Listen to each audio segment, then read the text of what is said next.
Some encounters are so fateful they stop the world in its tracks. When innocence clashes with cruelty, when fragile faith confronts the unyielding fortress of science, that is the moment two opposite worlds collide.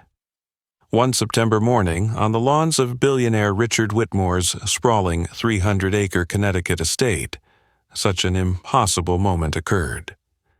A poor black boy named Marcus Harris stood before the most powerful and ruthless man in America, and boldly declared that he could cure the paralysis that had tormented Richard for the past 5 years. Richard Whitmore wasn't just wealthy. He was the very embodiment of absolute power and merciless coldness. Since the horrific car accident 5 years earlier, he had run a multi-billion-dollar financial empire from his wheelchair. He possessed everything anyone could ever want, except one thing: the ability to walk on his own 2 feet. That lack only deepened his bitterness and kept him simmering with barely contained rage. The mansion he called home was more than a residence. It was a monument to power and pride, yet also a testament to utter solitude. Within those pristine white walls, Richard wielded control through fear and absolute authority. Everyone who worked for him tread lightly, mindful that the smallest misstep could cost them everything. That day, Richard's face held its usual cold severity. His ice-sharp gaze stared through the office window at the meticulously kept gardens below. But that facade of calm shattered the moment he spotted longtime gardener Joseph Peterson accidentally trampling the newly trimmed grass, leaving an unsightly blot of dirt. Richard clenched his fist as anger surged within him. He signaled to his personal assistant, Margaret Evans, "Bring Joseph in here at once." Joseph entered, the 60-year-old man bowing his head, worry etched on his features. He had devoted over 20 years to tending the Whitmore gardens as though they were masterpieces. But to Richard, loyalty meant nothing when accompanied by even the slightest error. Richard's voice was ice-cold, each word a sharpened blade. "You've worked here 2 decades, Joseph, and you still don't understand that perfection is the only thing I demand. You trample on fresh grass and leave a stain. Do you think this is some kind of joke?" Joseph trembled as he tried to explain. I'm truly sorry, Mr. Whitmore. It was an oversight and—" Richard cut him off mercilessly. "Silence. I don't need your apologies. Even the smallest mistake is unacceptable here. You're fired.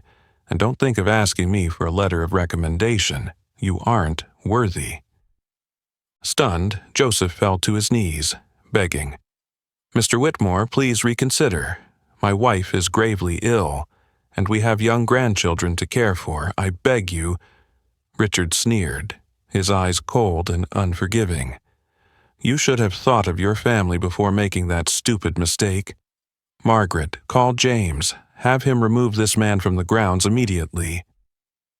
Joseph's desperate pleas faded as he was dragged away. Richard remained in his wheelchair, expression impassive as he watched the garden. His anger had cooled, but his soul was still cloaked in loneliness and cruelty, feelings he had come to revel in.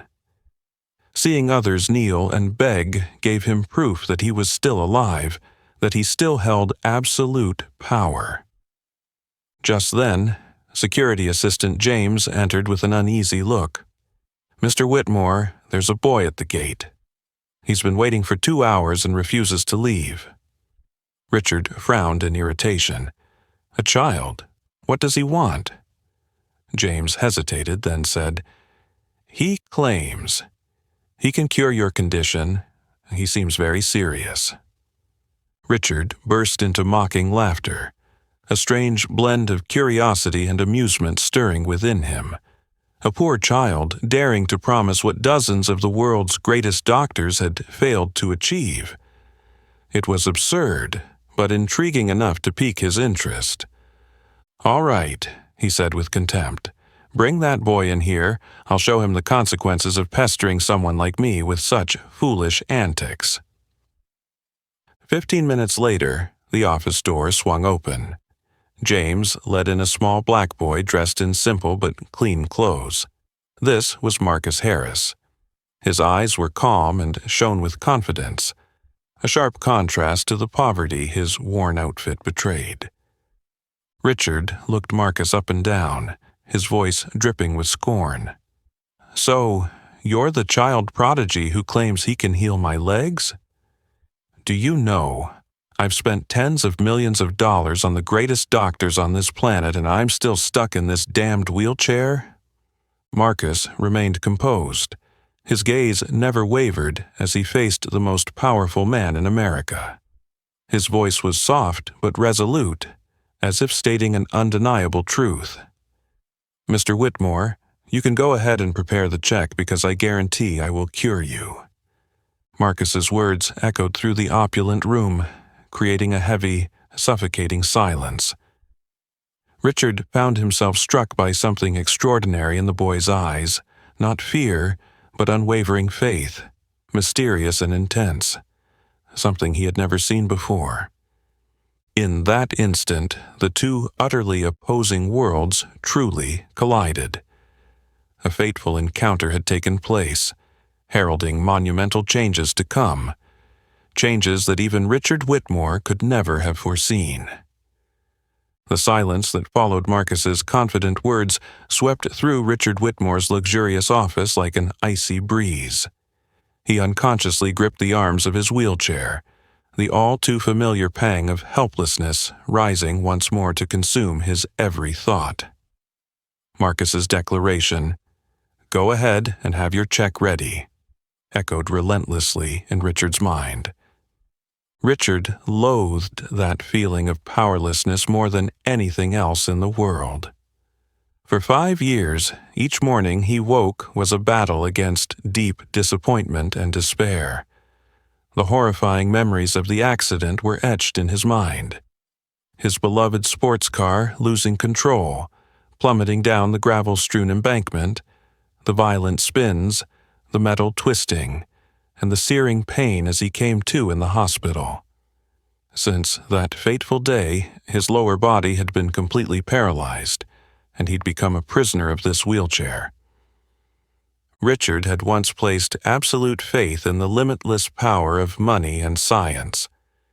With his vast fortune, he'd hired the world's leading experts, renowned doctors from the U.S., Europe, and Asia. He spared no expense on experimental therapies, multi-hour surgeries, and grueling months of rehabilitation. Yet every effort proved futile. Each celebrated physician and illustrious specialist ultimately shook their head in regret, offering him nothing but pity, and that was something he despised more than their failures. At times, his despair reached a fever pitch, driving him nearly mad. Each time he received results from a new trial, Richard exploded in rage. He remembered vividly the day he got the call from Dr. Thomas Parker, one of the foremost neurologists in the world. Parker had flown in from London to meet him in Connecticut, bringing the findings Richard had clung to with such desperate hope.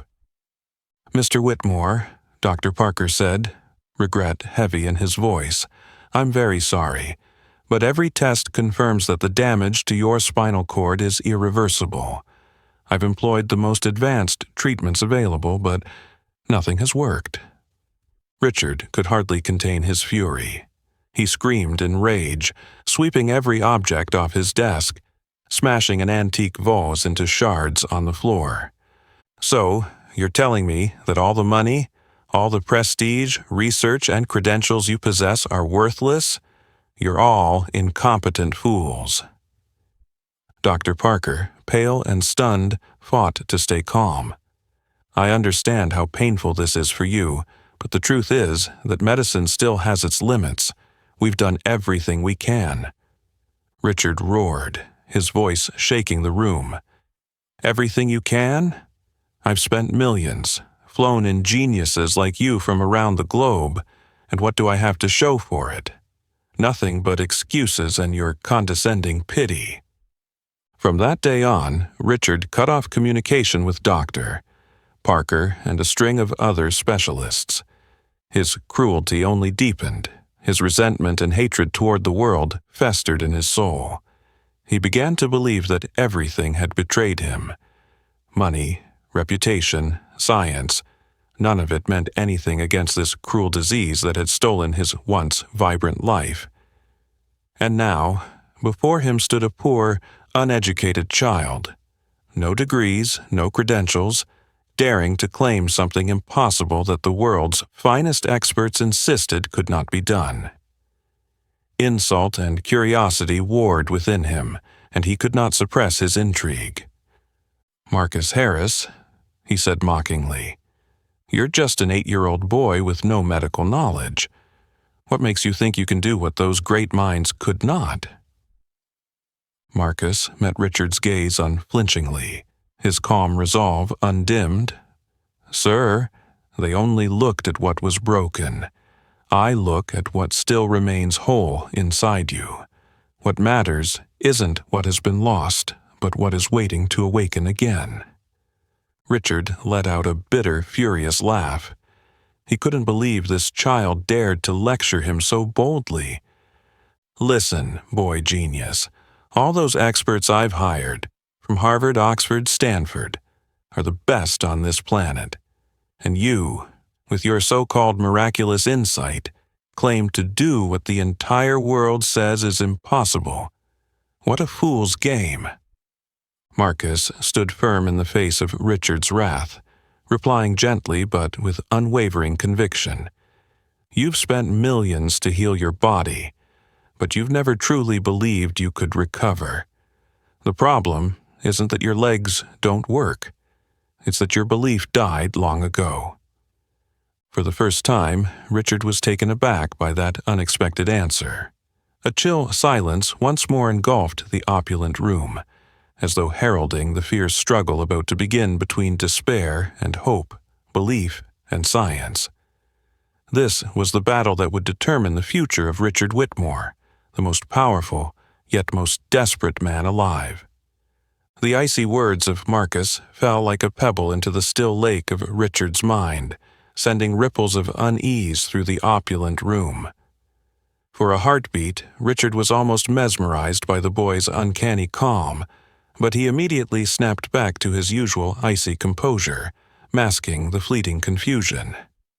Richard burst into a loud, mocking laugh, dripping with derision. "Who do you think you are, Marcus Harris?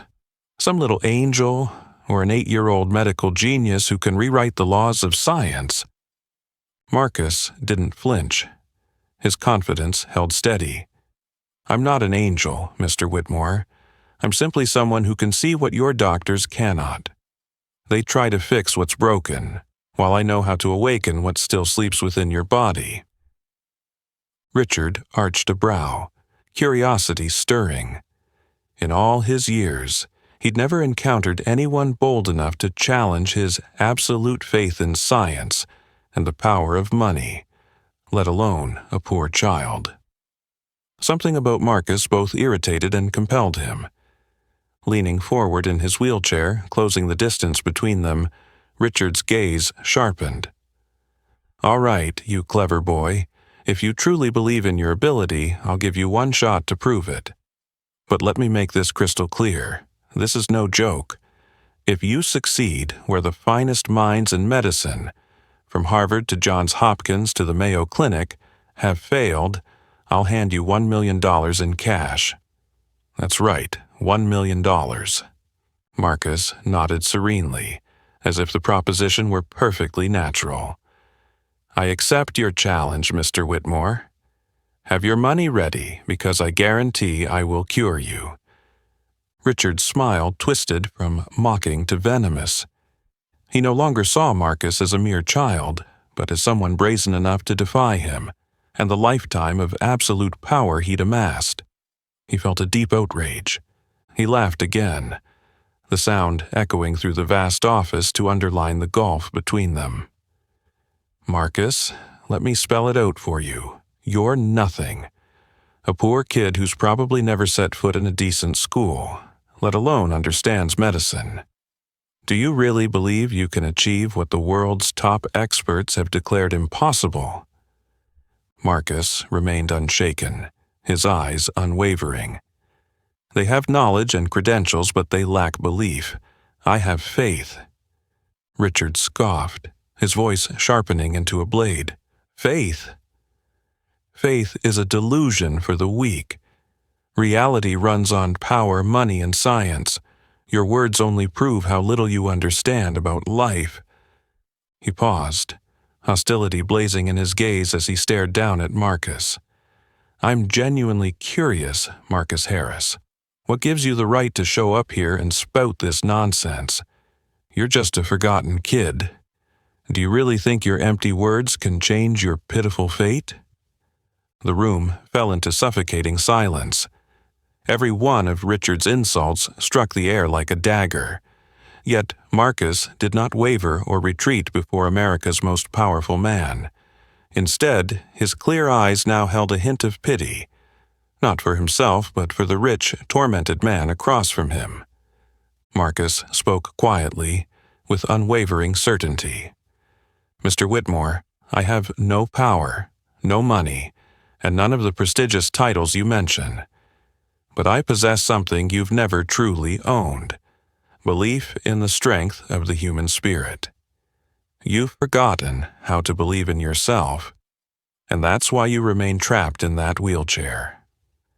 Richard's grip tightened as if Marcus's words threatened the fortress he'd built over 5 years. For the first time in many years, he felt a flicker of fear seep into his proud, powerful heart. But he quickly masked his turmoil with his customary icy stare. We'll see, Marcus. I want to watch you fail, so you can learn the painful truth. Your faith means nothing against the absolute power of science and my wealth. Marcus simply offered a gentle smile and nodded, as though he were ready for whatever lay ahead. The charged silence settled again, heralding a brutal contest not between two individuals, but between two utterly different worlds, one of despair, the other of faith, where only one can endure. The tense silence had barely settled when Marcus's soft but resolute voice cut through the room once more. Prepare the check, Mr. Whitmore. $1 million, just as you promised. Richard froze for a moment, his cold eyes revealing for the first time genuine uncertainty at Marcus's eerily calm demeanor. The boy's gentle yet unwavering words struck like a challenge, an arrow aimed straight at Richard's pride. It had been ages since he'd felt this strange, quiet unease creeping into his mind. Determined to banish the doubt, Richard forced himself back into his usual icy posture. He wouldn't let a child see any weakness in him. Instead, he turned to his familiar weapon: sarcasm, underscoring the absurdity of Marcus's claim with every prestigious credential he'd come to trust. With a flick of his remote, the large screen behind his desk descended.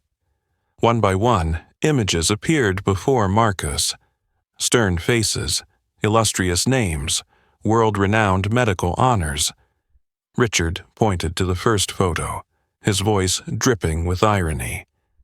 Do you know who this is, Marcus? Dr. Thomas Parker, professor of neuroscience at Harvard University. He's dedicated his life to researching and treating spinal cord injuries. Countless international awards to his name. When my accident happened, he was the first person I called. And do you know the result? He failed. Marcus's expression never wavered. He simply met Richard's stare. This only fueled Richard's sense of challenge. He advanced to the next image, his tone sharpening.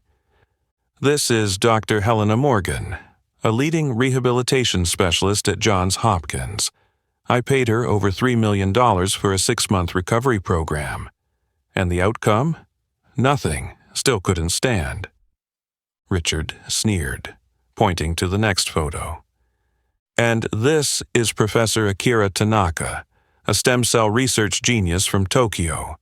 He vowed his methods could reverse any neurological damage, Yet, after all those costly trials I funded, what happened? I'm still here, paralyzed, with no progress." He paused, contempt in his gaze. "So, Marcus Harris, an 8-year-old boy who's never set foot in a top medical school, never spent a day in a lab, do you really think you can succeed where all these experts have failed? Are you naive or arrogant?" Marcus stepped forward calmly, unshaken by the credentials or the scorn. In a soft, determined voice he replied, "Mr. Whitmore, I don't deny these people are experts, geniuses even, but there's one crucial thing they all lacked. Faith. Faith in your ability to recover." Richard arched an eyebrow, challenging him. "Faith? That same wishful nonsense? Faith can't regenerate nerve cells, Marcus. Faith can't repair a shattered spine. Only science, modern technology, and therapies can do that, and they've all failed me." Marcus shook his head, a hint of sadness in his clear eyes at Richard's words. Gently, he explained, voice still confident. "That's what you've misunderstood for 5 years, Mr. Whitmore. Science can do incredible things, but it cannot restore the deepest conviction in a person's heart. When you lost faith in your own healing, you built a wall that blocked your true recovery." Richard laughed coldly, fighting to conceal the growing unease behind his familiar facade. "Marcus, you sure know how to make me both furious and pity you at the same time. You really think that believing in something will make it real. That's the kind of fairy tale poor people tell themselves to escape the harsh truth of life." Marcus held Richard's gaze, each word soft but cutting like an invisible blade, breaking down the powerful man's defenses. "Sir, you built your life on the power of money and science, but now those very things have betrayed you, because you've never once believed that you yourself could perform a miracle, and that's why you've never stood up from that wheelchair." For the first time in his life of absolute power, Richard Whitmore felt himself shaken to the core. Marcus's gentle words were steadily dismantling the wall of despair he'd built over 5 years. This was a relentless war between faith and doubt, a battle that would decide the fate of a man who was powerful, yet had lost faith in himself. The moment Marcus's words fell silent, Richard felt as though a fierce storm had just swept through his mind, shattering every wall of reason he'd painstakingly built. He'd never imagined that a small, impoverished boy could unleash such profound chaos in his thoughts. Richard's instinct urged him to quash this doubt immediately, to reassert total control over the situation. But before he could even muster a rebuttal, Marcus quietly posed a question as if he'd peered straight into Richard's tumultuous mind. "Mr. Whitmore, have you ever truly tried? I mean, have you genuinely struggled to stand on your own? Or have you simply handed everything over to famous doctors and waited for them to perform miracles for you?" Richard stared at Marcus in shock, his eyes widening in disbelief. The doubt in Marcus's tone ignited a sudden fury. His face flushed crimson and all composure vanished. The rage he'd held in check for years erupted uncontrollably. "Tried?" Richard thundered, his voice echoing like a clap of thunder through the grand office. "You dare say I never tried? I've spent millions of dollars, Marcus. I've hired the world's greatest experts, endured the most excruciating experimental treatments, and even survived surgeries that lasted for hours. Do you have any idea what it means to truly try?" Marcus stood his ground, unmoved by Richard's fury. His steady, unafraid gaze only deepened Richard's sense of insult. Richard continued, unable to contain himself. "I've undergone 17 major surgeries, Marcus. 17 agonizing operations, all for a sliver of hope that I might stand again. I've taken drugs that doctors themselves hesitated to test on others. And you have the nerve to ask if I've ever really tried. What do you know of effort, you pitiful child?" The tension in the room soared to a white-hot peak. Everything seemed frozen in that instant. Richard panted, his body trembling with anger, his bloodshot eyes fixed on Marcus as if he could incinerate the boy with his stare. Yet Marcus did not flinch. Rather than cower before the outburst, he held Richard's gaze calmly and spoke softly but with cutting clarity. "But you're still in that wheelchair, Mr. Whitmore." Those 6 simple words struck Richard at his core, leaving him momentarily speechless.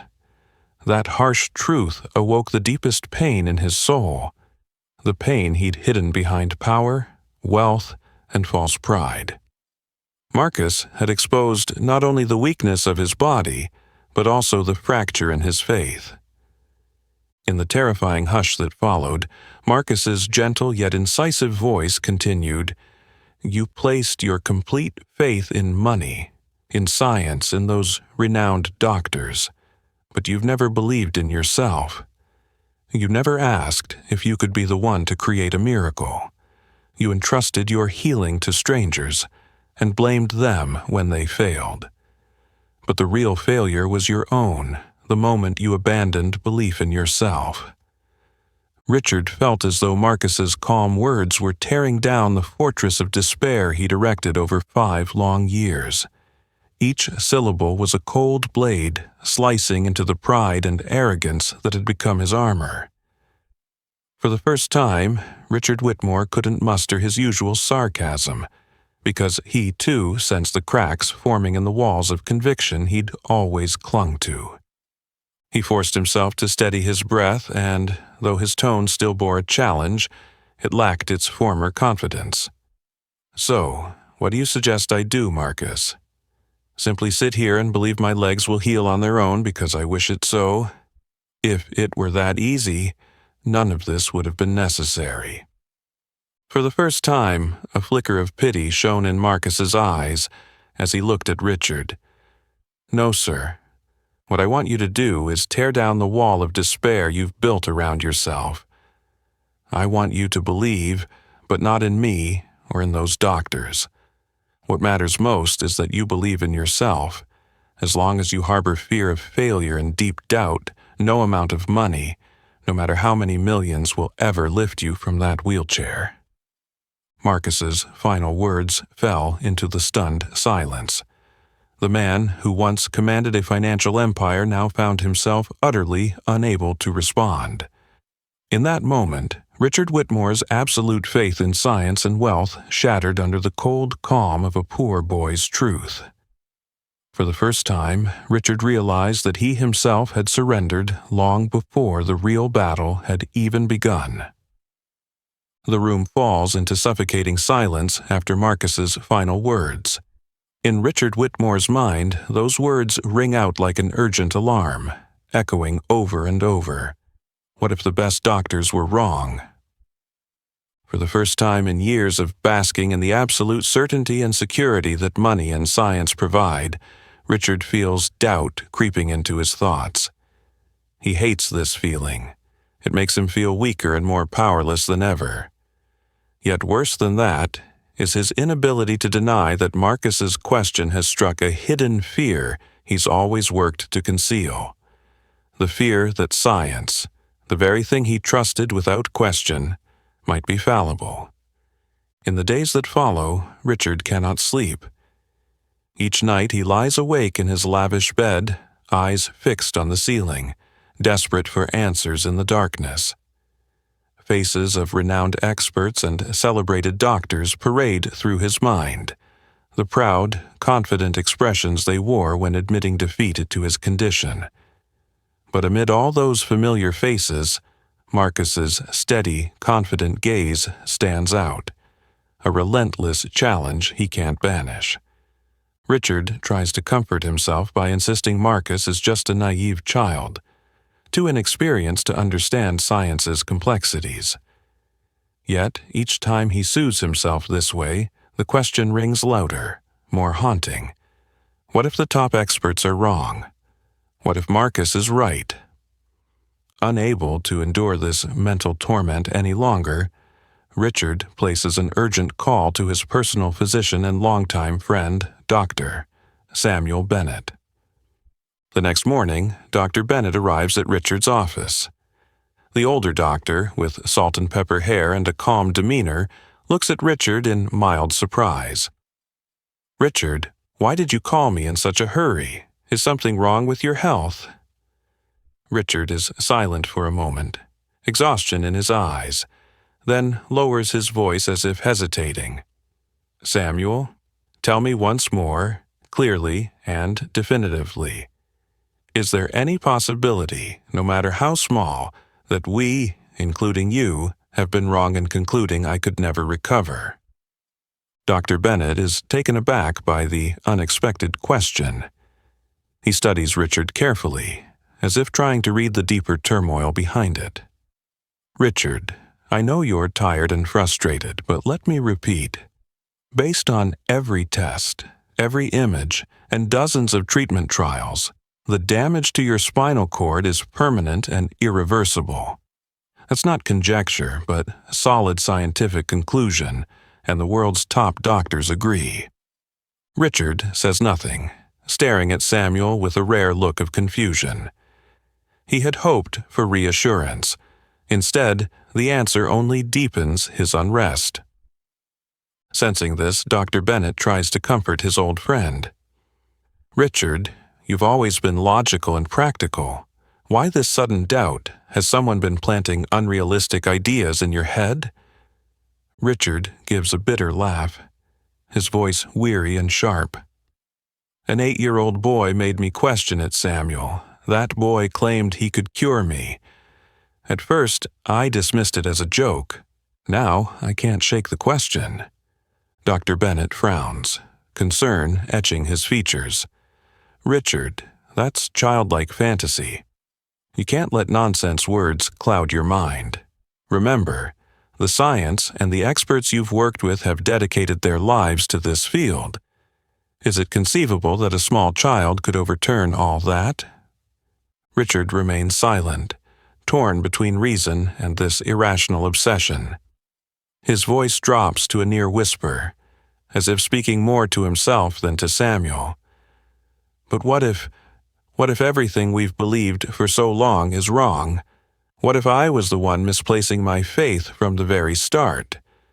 Dr. Bennett falls silent at that skeptical question. For the first time, he sees the confident, powerful Richard laid bare in deep confusion. The doctor sighs softly, his tone almost paternal.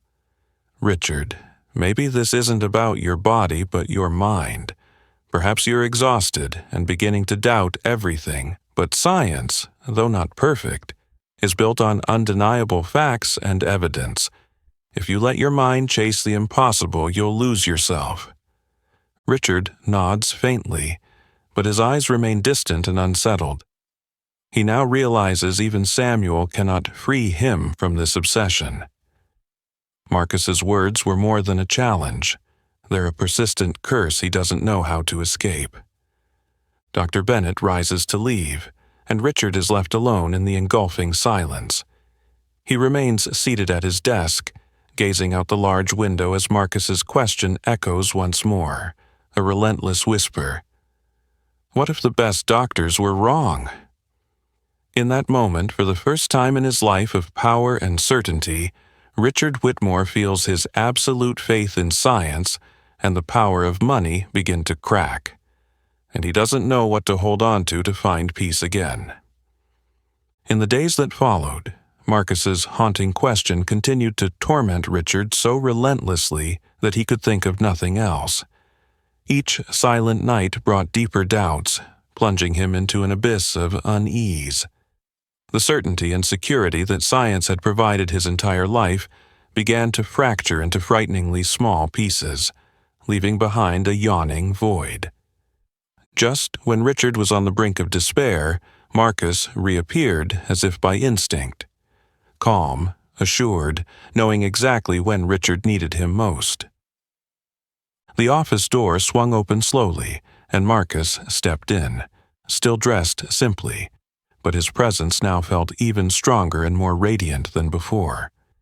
Richard looked up at him, torn between relief and fury. "You're here to plant more of your nonsense in my head?" Richard snapped, his tone laced with bitter sarcasm and an unmistakable desperation. Marcus offered a small, fearless smile. "No, Mr. Whitmore, I'm here to help you face the truth you've been running from. If you want to stand again, you must stop thinking like a patient."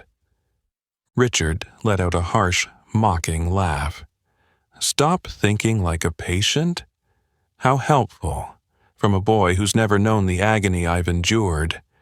I've been paralyzed for 5 years, Marcus. That's not something you can simply stop thinking about. My body is completely immobile. Fact, not folly." Marcus stood quietly for a moment, then took a step closer, his clear eyes full of unshakable conviction. "Mr. Whitmore, your body may be still, but that's because your mind has long since abandoned it. I want you to try something simple. Speak to your legs. Tell them you need them to move again." Richard recoiled, outraged at the absurdity. "Speak to my legs? Marcus, you're making me look like a fool.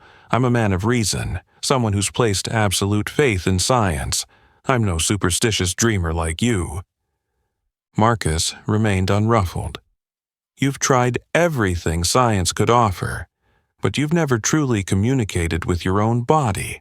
Why not give yourself that chance?" "Because it's absurd," Richard shouted, face flushed, breathing ragged. "Every test, every doctor, every scientific theory has said, my body cannot heal. I trusted them. I invested every cent and ounce of faith in the world's best. And now you tell me to forget it all and talk to my dead legs? Marcus, you're insane." The tension in the room tightened to the breaking point. Marcus held Richard's gaze, and for the first time his tone was stern, almost commanding. "No, Mr. Whitmore, I'm not insane, but you are afraid. You're terrified to admit you might have been wrong all these years. You're afraid to acknowledge that you never truly gave yourself a chance to heal. That is the most pitiable thing of all." Richard stood frozen, struck as though Marcus's words had struck him across the face. He stared at the boy, and for the first time in his life felt a profound weakness flood his mind. In that instant, his rational, scientific faith wavered for the first time. Marcus stepped even closer, his voice softer but no less powerful. "You've tried everything except the simplest thing. Speak to your own body, Mr. Whitmore. Just once, please." Richard hesitated, torn between scorn and a flicker of hope. Deep down, a small, desperate voice whispered that maybe Marcus was right. Finally, surrendering to that whisper, he agreed to do what he had always dismissed as nonsense. Reluctantly, Richard closed his eyes. His hand trembled as he placed it on his motionless legs. His voice was barely above a whisper, heavy with doubt but laced with the tiniest spark of hope. "Legs, if you're still there, give me a sign, even the smallest one." He waited, every second stretching with tension. Nothing happened. Richard was about to pull his hand away and laugh at his own foolishness when, just as he prepared to open his eyes, a subtle, unmistakable awareness blossomed where his hand rested. It wasn't a movement or a sensation in the ordinary sense. It was simply a faint awakening, but for Richard, it was enough to leave him utterly stunned, his eyes flying open in astonishment. Marcus stood quietly, a gentle smile on his lips, as though he'd known this would happen all along. In that vast room, for the first time in 5 years of despair, Richard Whitmore felt the spark of life return to the legs he had long thought dead. It was the moment he finally confronted true belief, a belief that neither science nor money could buy. The belief in himself. The faint awakening Richard felt in his legs left him both astonished and terrified. For the first time in years of despair, he sensed a small, fragile spark of life within his body. Yet, his unwavering belief in science instantly surged back, rebelling fiercely against this moment of vulnerability. Richard yanked his hand away from his legs as if he'd touched something forbidden. His voice trembled with a mix of anger and emotion as he glared at Marcus. "What have you done to me, Marcus? What cheap psychological trick are you playing to make me lose my mind?" Marcus showed no sign of surprise at Richard's outburst. He stood his ground, calm and resolute, his clear eyes locking onto Richard's. In a quiet but razor-sharp tone, he methodically dismantled Richard's last defenses. "I did nothing, Mr. Whitmore. What you felt was your own body responding to your mind's call. What I want to know is, have you ever truly tried believing in yourself instead of relying on famous doctors?" Richard was too stunned to speak for a moment, but then pride and wounded belief exploded into a furious roar. He couldn't bear being questioned by a poor child about the faith he'd invested his entire life in. Believe in myself? Marcus, do you even know what you're talking about? I've spent 5 years and tens of millions of dollars trusting the most credentialed experts. I paid $2 million for a rehabilitation program at Johns Hopkins, another $3 million for an experimental neurosurgery at Stanford, and $4 million for stem cell therapy in Tokyo. And now you dare ask if I've ever tried believing in myself? His voice grew more strident, every word steeped in the deepest despair and hurt. Richard, who had never shown weakness before anyone, was now completely unhinged. "I believed in people who could prove their abilities, Marcus. I believed in science. Facts validated by clear evidence, and yet here I sit, listening to an 8-year-old lecture me that I've never believed in myself." Silence fell heavy once he paused for breath, his chest heaving with anger and the raw emotion he'd long suppressed. Marcus remained calm, unafraid, and replied in an equally cold, devastatingly simple tone. "And you still can't stand, Mr. Whitmore." That brief, powerful statement hit Richard like a direct blow. Everything he'd built, every argument he'd made, crumbled before his eyes. He felt as if he'd plunged from a great height, drowning in an overwhelming sense of hopelessness and disorientation. He wanted to argue, to deny it, but the words wouldn't come. In that moment, for the first time in his life of absolute power and pride, Richard Whitmore truly doubted the pillars he'd always regarded as absolute truths. His prestigious degrees, accolades, and scientific standing no longer shielded him against Marcus's simple, penetrating words. His once unshakable confidence was cracking, shards of doubt piercing through to reveal a terrified, lonely soul beneath. Marcus looked at Richard with a gentler expression, as if he understood the crisis unfolding in the man before him. His voice softened but remained powerful. "Mr. Whitmore, I don't deny the efforts you've made, but true belief must come from within. You can't outsource it.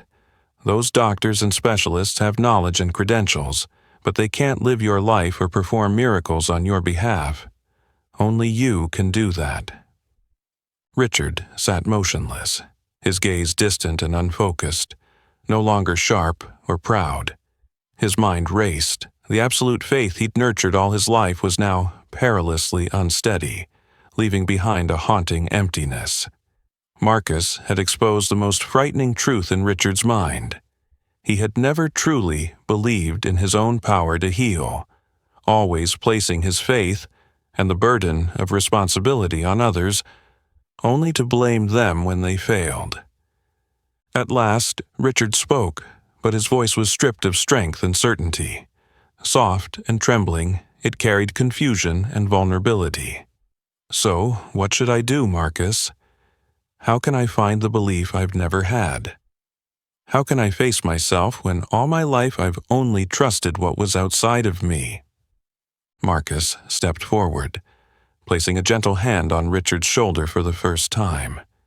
His tone was comforting, yet unwavering, as though guiding someone who had lost their way. You must start by confronting yourself, Mr. Whitmore. You need to look squarely at the truth. You are the only one who can lift yourself up again. You must dare to break down the wall you built and believe that you are capable of doing so. In that moment, Richard Whitmore realized Marcus's words were more than mere advice. They were a declaration of a truth he'd been avoiding for 5 long years, that he had perhaps never truly believed in himself. And it was this harsh, unmistakable truth, more than any scientific proof or financial power, that cracked the bedrock of his once absolute faith. The room felt suffocatingly silent after Marcus left, leaving Richard alone in the fiercest inner battle of his life. The deep cracks in his mind kept widening, chipping away at every argument and belief he'd used his whole life to shield himself from pain. A week passed in that haunting quiet. Richard felt each day stretch into eternity, his mind tormented by endless questions and doubts. For the first time, he no longer felt the strength and confidence that his power had always given him. Instead, he was engulfed by a fear he'd never admitted even to himself. Finally, at the peak of his despair, Richard picked up the phone and, trembling, dialed Marcus's number. It was the first time in his life he'd reached out for help, admitting the deep weakness inside him. The call lasted only a few seconds, but it was enough for Marcus to understand that Richard was ready to face the thing he feared most. That very afternoon, Marcus returned to the sprawling mansion. Richard sat in his office, looking more haggard and fragile than ever. He did not lift his head. His voice was low and hesitant. "Marcus, I'm ready to try your way. Please tell me what to do." Marcus approached gently and sat opposite him, looking into Richard's eyes with compassion and resolve. "First, Mr. Whitmore, you must confront the memory of when you could still walk. I know this is painful, but you need to truly touch that memory if you want to overcome your fear." Richard clenched his fist as a wave of heartache tightened his chest. He shook his head, voice quivering with desperation. "Marcus, you don't understand. Those memories, they only make the pain worse." Marcus's tone was firm yet encouraging. "Yes, they hurt, but they're also the key to finding belief in yourself again. You've locked your heart and mind away for too long. You must open the door and face the truth if you want to heal." Richard closed his eyes, drew a deep, shuddering breath, and reluctantly dove into the deepest recess of his mind, the memory of the last time he stood on his own 2 feet. He remembered that morning vividly, the sky a crystal-clear blue, the gentle breeze on his face as he stood beside his beloved sports car. He felt the firm press of his feet on the pavement, the power in his hands as he gripped the wheel, the freedom and authority of driving along open roads. Then everything went dark. He recalled the scream of the brakes, the horrifying helplessness as the car went out of control and plunged down the embankment. Richard gripped the armrest, trying to escape that nightmare, but Marcus gently placed a hand on his and said with quiet determination, "Don't run away, Mr. Whitmore. Remember how you felt before the accident. Focus on that feeling, not the fear." Richard trembled, but he chose to follow Marcus's guidance. He forced himself through the pain to recall what it felt like when his legs were part of him, strong, confident, whole. A profound emotion rose within him, infinite regret for what he'd lost. But alongside it came a crucial realization. His body was still intact, still whole, waiting for him to return. For the first time since the accident, Richard opened his eyes and looked down at his legs, not with hatred or despair, but with a fragile, genuine curiosity and hope. He whispered, his voice shaky but sincere, "Marcus, I feel something different this time. It seems my body never really gave up on me. It was my mind that broke." Marcus nodded, smiling gently. "That's right, Mr. Whitmore. Your body never truly abandoned you. It was your mind that built the wall separating you from it. Now, try speaking to your legs again, but this time, truly believe they will answer." Richard drew another deep breath, and his eyes cleared of confusion. He placed his hand on his leg once more, voice far steadier and stronger. "I'm sorry for giving up on you. Please forgive me. Come back to me. Let's stand together again." As he spoke, he felt a gentle yet unmistakable current of energy rise from his legs and spread through his body. A living, vivid sensation he had not thought he'd ever feel again. In that moment, Richard Whitmore understood more clearly than ever. His body had never been destroyed. It was whole and ready to recover. Only his faith had been shattered, and now he stood on the threshold of rebuilding it. Marcus looked at him with pride and confidence, saying softly, "Mr. Whitmore, now you know what was really keeping you from standing. It wasn't your body, but your fear. And you've just overcome the hardest part, facing that fear." For the first time in 5 years, Richard felt a true, powerful, undeniable hope, one that would change his life forever. The moment Richard felt a gentle pulse of life return to his legs, Marcus knew this was only the beginning. He watched him quietly, his gaze soft but steadfast, as if to say there was no other choice but to face and overcome himself.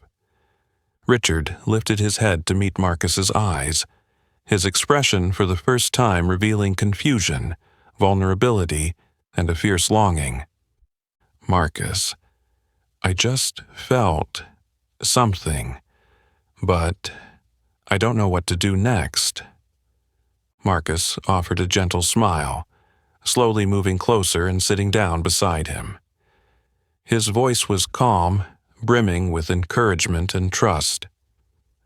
"Mr. Whitmore, what you just felt is life itself, a true awakening from within. But for your legs to fully heal, you need to do more. You have to connect with the deepest emotions you've buried over these past 5 years."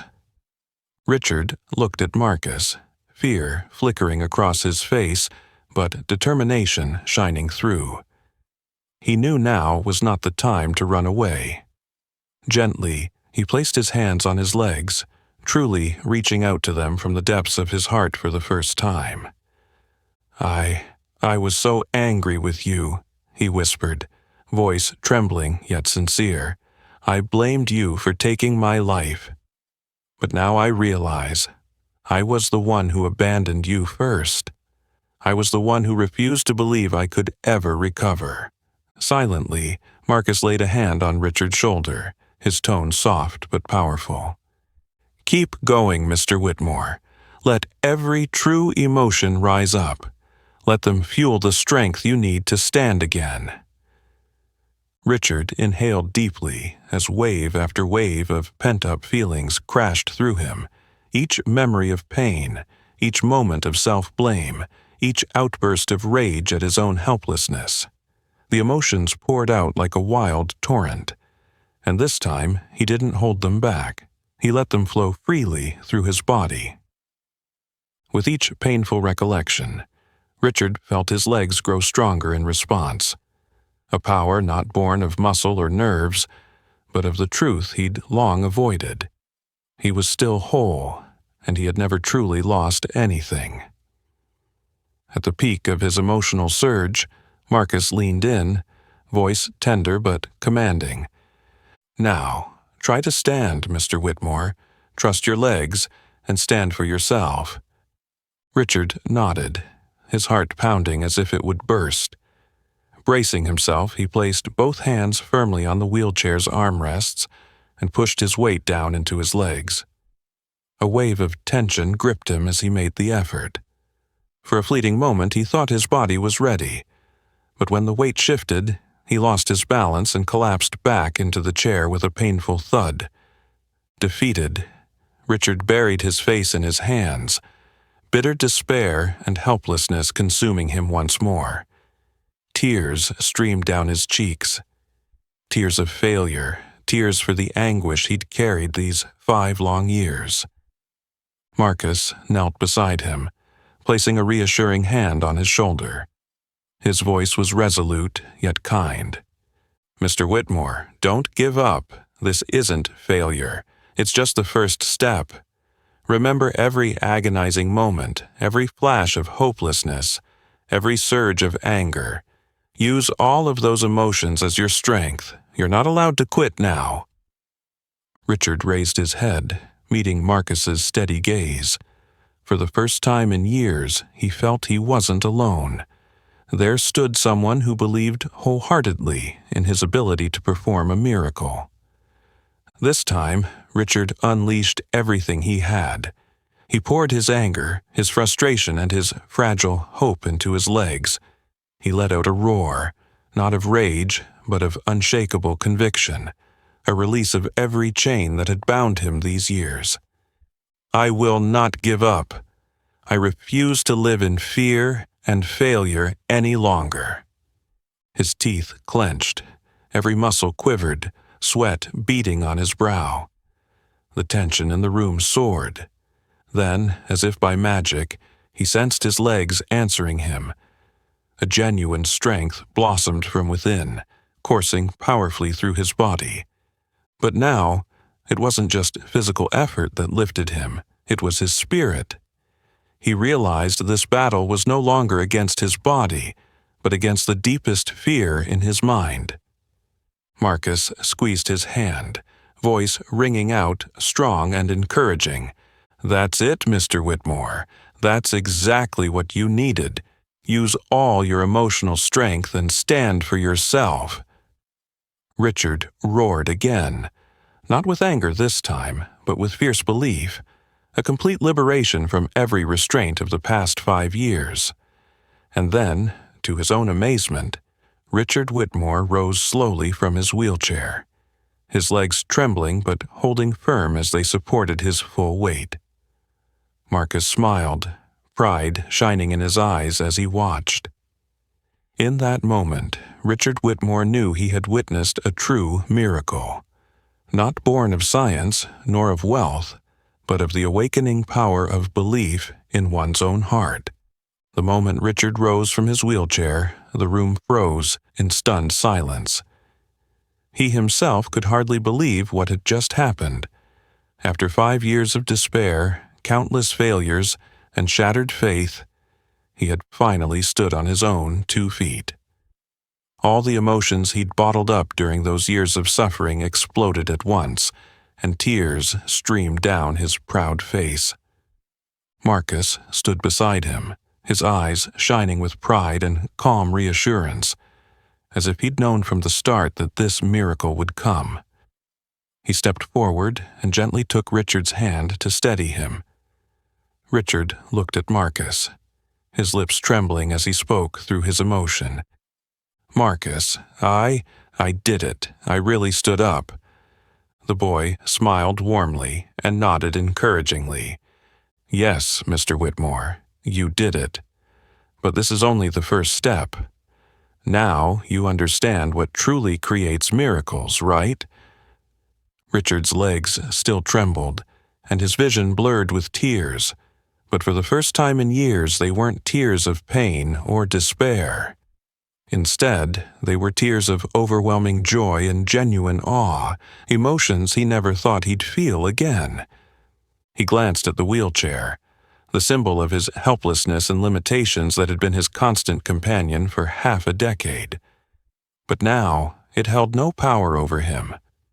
Richard wiped his tears with a shaky hand and whispered, still struggling to believe what had happened. "Marcus, I spent my whole life believing in science. I believed that only the greatest doctors in the world could heal me. But now, Was all of that wrong? Marcus gently guided Richard to a nearby chair and sat facing him, his eyes bright with wisdom beyond his years. Mr. Whitmore, science isn't wrong, and neither are those doctors. The issue was that you placed all your faith outside yourself, in people and things you thought were capable of saving you, without ever truly believing in yourself. He paused, looking deeply into Richard's eyes as if opening a new door for the man who had lost all hope. Science relies on facts, data, and what can be measured, but it has its limits because it cannot measure the true power of belief. Belief transcends physical and logical boundaries. It's the force inside every person, the power to turn the impossible into the possible. Richard listened intently to Marcus's words, his heart opening to the profound truth the boy had spoken. Indeed, for all these years, he'd locked himself within the limits set by science and society. He'd given up before ever testing the strength that lay within himself. Richard bowed his head, his voice soft but filled with sincere humility. Marcus, you're right. I lost myself all this time. I blamed the outside world and the doctors for not healing me, but in truth, I was the one who gave up on myself first. Marcus placed a gentle hand on Richard's trembling one, his tone full of empathy and resolve. Mr. Whitmore, the most important thing is that you've realized that now. Belief isn't easy, especially for someone who's been hurt as deeply as you have. But once you've found it again, there's nothing you can't overcome. Richard lifted his gaze to Marcus, gratitude and respect shining in his eyes. Who are you, Marcus? How can a boy like you understand such profound truths? Marcus smiled gently, eyes reflecting both sorrow and deep kindness. I'm just someone who watched a loved one lose faith in themselves and paid a heavy price for it. I learned that real strength comes from within. I only wanted you to understand that, so you wouldn't have to suffer as my loved one did. Richard sat quietly for a long moment, realizing Marcus was no ordinary child, but a soul wise beyond his years, his own pain having matured him enough to transform the life of a powerful yet vulnerable man. At last, Richard spoke from the depths of his heart, his voice brimming with genuine humility. Marcus, I owe you the deepest apology and my heartfelt thanks. You've shown me something no doctor, no amount of money in the world could ever give me. You've taught me that true belief is the greatest miracle of all. Marcus returned his smile, eyes glowing with fulfillment and hope. No, Mr. Whitmore, I did nothing. You created this miracle yourself. I only helped you realize you always had the power to change your life as long as you believed in yourself. In that moment, Richard Whitmore understood he had fought and won the fiercest battle of his life, the victory of true belief, the kind he had thought he'd lost forever, but had now reclaimed through the power of his own inner strength. The moment Richard rose from his wheelchair, the room froze in stunned silence. He could hardly believe what had just happened. After 5 years of despair, countless failures and shattered faith, he had finally stood on his own 2 feet. All the emotions he'd bottled up during those years of suffering burst forth, and tears streamed down his once proud face. Marcus stood beside him, his eyes shining with calm pride, as though he'd known this miracle would come all along. He stepped forward and gently took Richard's hand to steady him. Richard looked at Marcus, his lips trembling as he spoke, his voice thick with emotion. Marcus, I did it. I really stood up. The boy smiled kindly and nodded, encouragement in every gesture. Yes, Mr. Whitmore, you did it. But this is only the first step. Now you understand what truly creates a miracle, right?" Richard's legs still trembled, and his vision blurred with tears, but for the first time in years, those were not tears of pain or despair. They were tears of boundless joy and genuine wonder, emotions he never thought he'd feel again. He glanced at the wheelchair, the symbol of his helplessness and confinement that had been his constant companion for half a decade. Now, it no longer held any power over him. Richard brushed away his tears with a shaky hand and whispered, still in disbelief, "Marcus, I spent my whole life believing in science. I believed that only the greatest doctors in the world could heal me. But now, was all of that wrong?" Marcus gently guided Richard to a nearby chair and sat across from him, his eyes bright with insight beyond his years. "Mr. Whitmore, science is not wrong, and those doctors are not wrong. The issue was that you placed all your faith on the outside, in people you thought could save you, without ever truly believing in yourself." He paused, looking deeply into Richard's eyes, as if opening a new door for the man who had lost all hope. "Science is built on facts, data, and what can be measured, but it has its limits because it cannot measure the true power of belief. Belief transcends physical and logical boundaries. It's the force inside each of us, the power to turn the impossible into the possible." Richard listened intently, his heart opening to the profound truth the boy had spoken. Indeed, for all those years, he had locked himself within the confines set by science and society. He had given up before ever testing the strength that lay within him. Richard bowed his head, his voice soft yet filled with genuine humility. "Marcus, you're right. I lost myself all this time. I blame the world and the doctors for not healing me. But in truth, I was the one who gave up on myself first." Marcus placed a gentle hand on Richard's trembling one, his tone both compassionate and resolute. "Mr. Whitmore, the most important thing is that you've realized it now. Belief isn't easy, especially for someone who's been hurt as deeply as you have. But once you find it again, there's nothing you can't overcome." Richard lifted his gaze to Marcus, gratitude and respect shining in his eyes. "Who are you, Marcus? How can a boy like you understand such profound truths?" Marcus smiled softly, his eyes reflecting both sorrow and deep kindness. "I'm just someone who watched someone I love lose faith in themselves and pay a heavy price for it. I learned that true strength comes from within. I only wanted you to understand that, so you wouldn't suffer like my loved one did." Richard sat quietly for a long moment, realizing Marcus was no ordinary child, but a soul wise beyond his years, his own pain having crafted him into someone capable of transforming a powerful but broken man's life. At last, Richard spoke from the depths of his heart, his voice brimming with sincere humility. "Marcus, I owe you my deepest apology and heartfelt thanks. You've shown me something no doctor, no amount of money in the world could ever give me. You've taught me that true belief is the greatest miracle of all." Marcus returned his smile, eyes glowing with fulfillment and hope. "No, Mr. Whitmore, I did nothing. You created this miracle yourself. I only helped you realize you always had the power to change your life, as long as you believed in yourself." In that moment, Richard Whitmore understood that he had just witnessed not only a physical miracle, but a true rebirth of his spirit, one that had lain paralyzed for years, but was now at last truly free.